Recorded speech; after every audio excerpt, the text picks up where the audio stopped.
بہت پرانے زمانے کی بات ہے۔ بغداد کے قریب ایک چھوٹا سا گاؤں ہوا کرتا تھا۔ وہاں کے لوگ سادہ دل تھے مگر دنیا کی لالچ میں گم رہتے تھے۔ اسی گاؤں کے کونے میں ایک چھوٹی سی جھونپڑی تھی جہاں ایک نیک اور خاموش درویش بابا علم دین رہا کرتے۔ بابا کے پاس نہ مال تھا نہ دولت، بس ایک پرانا مٹی کا پیالہ، ایک بوسیدہ چادر اور ان کے چہرے پر وہ نور جو دلوں کو سکون دیتا تھا۔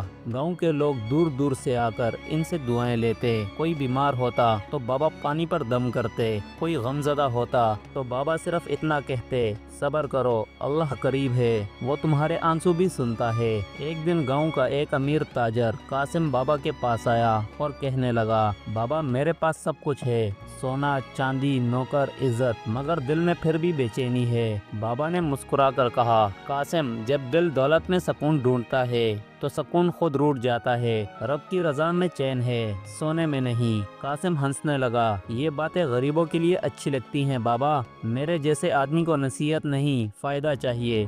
بابا نے نرمی سے کہا، فائدہ بھی رب کے حکم سے ملتا ہے۔ کل فجر کے وقت دریا کے کنارے جانا، تمہیں تمہارے سوال کا جواب مل جائے گا۔ قاسم اگلے دن دریا کے کنارے گیا تو دیکھا ایک چھوٹا سا مچھلی پکڑنے والا لڑکا جال ڈال رہا ہے۔ قاسم نے غرور سے کہا، ہٹ جاؤ، یہ میری جگہ ہے۔ لڑکے نے ادب سے کہا، حضور یہ سب کا دریا ہے، میں اپنی روزی ڈھونڈ رہا ہوں۔ قاسم نے غصے میں آ کر جال پانی میں پھینکا مگر کچھ ہاتھ نہ آیا، الٹا اس کے مہنگے جوتے اور کپڑے پانی میں بھیگ گئے۔ ادھر وہی لڑکا آرام سے ایک بڑی مچھلی نکال لایا۔ قاسم حیران رہ گیا، اس کے دل میں آیا، بابا ٹھیک کہتے تھے، غرور سے رزق نہیں ملتا، محنت اور نصیب سے ملتا ہے۔ شام کو وہ شرمندہ ہو کر بابا کے پاس آیا اور کہنے لگا، بابا میں نے سچ میں آج سمجھا کہ دولت سے بڑا رب کا کرم ہے۔ بابا نے مسکرا کر کہا، بیٹا بات سمجھنے والا ہی اصل امیر ہوتا ہے، جو نہ سمجھے وہ سونے میں بھی فقیر رہتا ہے۔ یوں بابا علم دین کی باتیں گاؤں میں مشہور ہونے لگی، لیکن جہاں نیکی بڑھتی ہے وہاں حسد بھی جنم لیتا ہے۔ کچھ لوگ بابا کے خلاف دل میں بغض رکھنے لگے، انہیں یہ بات برداشت نہ تھی کہ ایک فقیر درویش لوگوں کے دلوں پر راج کرتا ہے۔ ان کا یہی حسد آنے والے دنوں میں ایک نئے امتحان کی شروعات بن گیا۔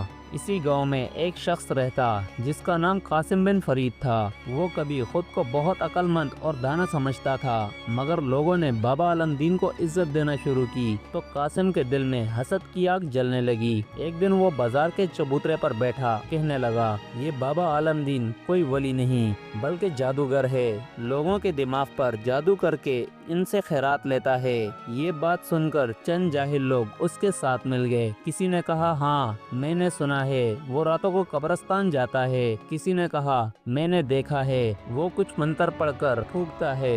یوں ایک افواہ پورے گاؤں میں پھیل گئی۔ بابا علم دین نماز کے بعد مسجد سے نکلے تو کچھ لوگ ان کے پیچھے پیچھے چلنے لگے، کوئی ان کی طرف طنز کرتا، کوئی تانے دیتا، مگر بابا خاموش رہے، صرف اتنا بولے، بیٹا جو دلوں کو جوڑنے آیا ہو وہ زبان سے زخم نہیں دیتا۔ قاسم بن فرید نے موقع دیکھ کر قاضی کے پاس گیا اور شکایت کر دی، حضور یہ درویش لوگوں کو گمراہ کر رہا ہے، یہ جادو سے کام لیتا ہے۔ قاضی نے بلاوا بھیجا۔